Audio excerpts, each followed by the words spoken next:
Tonight, President Trump's latest claim that Dominion voting systems deleted 2.7 million Trump votes nationwide, triggering this response from his own Department of Homeland Security.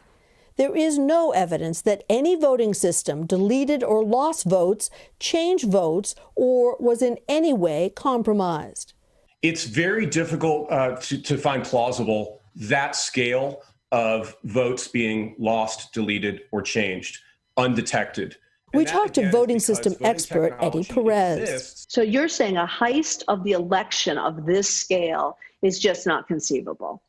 It is not conceivable on that scale, given the fact that election administration, technology, trusted officials, and transparent documentation, and a complex multi-layered system of cross-checks and safeguards. Though he says Dominion machines in a county in Michigan and in Georgia did create problems.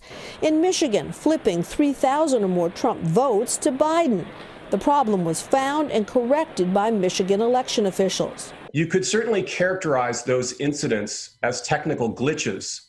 I would go a step further and say they really had to do with user error in using the technology, not in the software itself. In the last few days, NBC News has spoken to more than a dozen state election chiefs across the country, Republicans and Democrats alike, who say there is simply no evidence backing up the president's claims of wide-scale fraud or even mistakes that would change the ultimate outcome.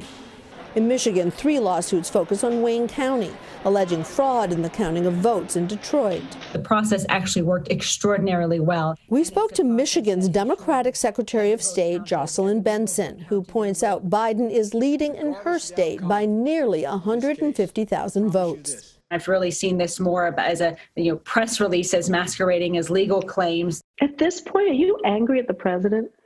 I am deeply concerned about the misinformation that has tried to sow seeds of doubt throughout this election season. It is very damaging to our democracy. So is the outcome of the election really still in limbo? Here's what a deep dive into the lawsuits, recounts, and numbers tell us. First, the recounts. In Wisconsin, where Biden leads by over 20,000 votes, a recount is expected.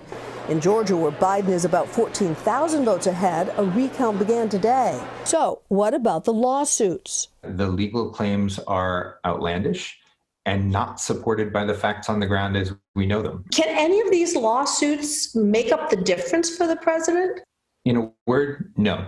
There's been no legal claim whatsoever that would justify invalidating or otherwise overturning 10,000, 20,000, 30,000 ballots. It's simply not going to happen.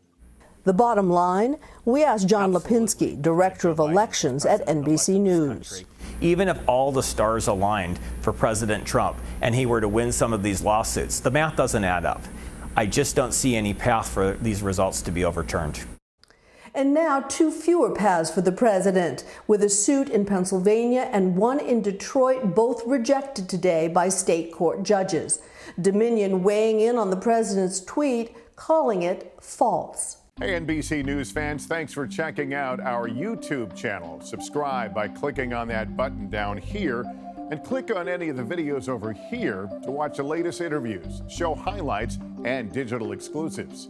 Thanks for watching.